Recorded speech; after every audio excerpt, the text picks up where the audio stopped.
Maira Iqbal India سے پوچھتی ہے، میں 11ویں جماعت کی طالبہ ہوں، میں نے صحیح بخاری کی ایک حدیث پڑھی ہے، اس کے بارے میں جاننا چاہتی ہوں۔ حدیث نمبر صحیح بخاری کی ہے 4425۔ اس کے الفاظ یہ ہیں کہ نبی صلی اللہ علیہ وسلم کو جب اہل فارس کے بارے میں پتہ چلا کہ انہوں نے کسی عورت کو ملکہ بنایا ہوا ہے، تو کسریٰ کی جو بیٹی ہے وہ ان کی ملکہ ہے، تو آپ صلی اللہ علیہ وسلم نے فرمایا وہ قوم کبھی کامیاب نہیں ہو سکتی جو اپنے معاملات عورت کے سپرد کرتے ہیں۔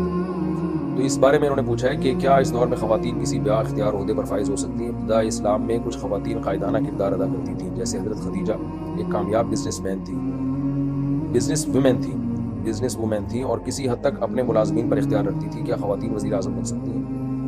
دیکھیے، اپنے ملازمین پر اختیار ہونا وہ تو سب کو اپنے ملازمین پر اختیار ہوتا ہے، کاروبار میں بزنس کرنا وہ بھی مرد اور عورت کا کوئی فرق نہیں ہے اس میں، آپ اپنے ماتحتوں پر بھی امیر ہی ہوں گے، ظاہر ہے۔ جو حدیث میں تو آتا ہے کہ کلکم راع وکلکم مسئول عن رعیہ، ہر شخص راعی ہے، نگہبان ہے، تو عورت اپنے بچوں پہ نگہبان ہے، تو یہ نگہبانی اپنے بچوں پہ، اپنے ملازمین پہ، اس میں مرد اور عورت کو کوئی فرق نہیں۔ بات یہ ہے کہ جب مسلمانوں کا کوئی اجتماعی معاملہ ہو تو اس میں مرد کو چھوڑ کر عورت کو حاکم بنانا یہ اسلام میں جائز نہیں ہے۔ اس کی وجہ یہی ہے کہ عورت میں وہ کانفیڈنس نہیں ہوتا، وہ جذبات سے متاثر ہوتی ہے، یہ اس کی مینٹلی جو ہے نا، وہ مردوں جیسی نہیں ہوتی، تو اللہ نے اس کو اس لحاظ سے ڈیزائن ہی نہیں کیا ہے۔ جب کوئی بڑی مصیبت آئے گی، کوئی بڑا مسئلہ آئے گا، وہ گھبرا جا سکتی ہے، وہ لوگوں کی باتوں سے، جذبات سے متاثر ہو کر فیصلے کر سکتی ہے۔ تو اس لیے یہ مطلب شریعت کا نہیں ہے کہ تمام عورتیں ایسی ہوتی ہیں، لیکن شریعت کا مقصد یہ ہے کہ عورت کی جنس میں یہ بات شامل ہے۔ ہاں، یہ ممکن ہے کہ بعض عورتوں میں مردوں سے بھی زیادہ کانفیڈنس ہو، لیکن کیسے پتہ چلے گا کہ بعض عورتیں ہیں؟ تو شریعت میں حکم کا مدار عمومی قواعد اور کلیات پر ہی ہوتا ہے،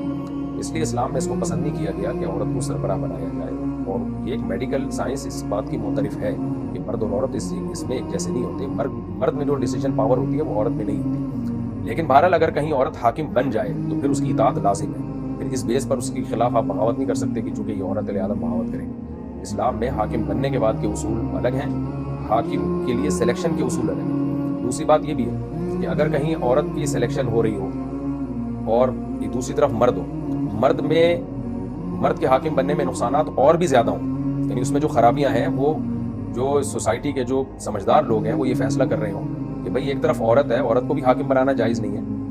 لیکن اس کے مقابلے میں دوسری طرف مرد ہے، مگر اس مرد میں خرابیاں عورت سے بھی زیادہ ہیں، اس کے بارے میں یہ خطرہ ہے کہ وہ ایجنٹ ہے، یا یہ کہ وہ تو بالکل ہی ملک کا بیڑا غرق کر دے گا، وہ مخلص ہی نہیں ہے۔ تو پھر شریعت میں ایک اصول یہ بھی ہے کہ دو بڑی مصیبتوں میں جب انسان کو اختیار دیا جائے تو چھوٹی مصیبت کو اختیار کیا جائے۔ آپ کے پاس آپشن ہی ہے ایک مرد اور ایک عورت کا،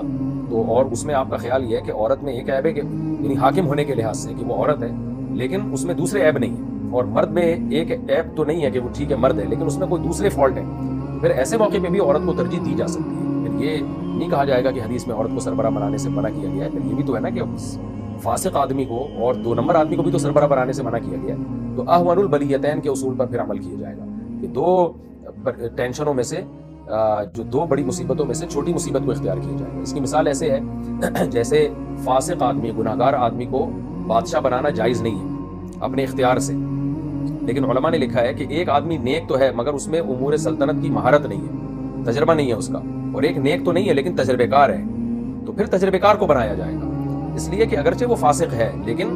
بھائی 2 مصیبتیں ہمارے سامنے، ایک تو نیک ہے ایک برا ہے، لیکن اس نیک کو تجربہ ہی نہیں ہے، وہ تو ملک کی بالکل لٹیا ہی نہ ڈبو دے کہیں، بالکل ہی نہ بیڑا غرق کر دے، اور ایک تجربے کار ہے، وہ ملک کے ساتھ کسی حد تک مخلص ہے، یا تجربہ ہے اس کا کم از کم، چلا سکتا ہے، ایک صلاحیت ہی نہیں ہے۔ ایک آدمی نیک ہے، آپ نے ڈرائیونگ کی سیٹ پہ بٹھا دیا اس کو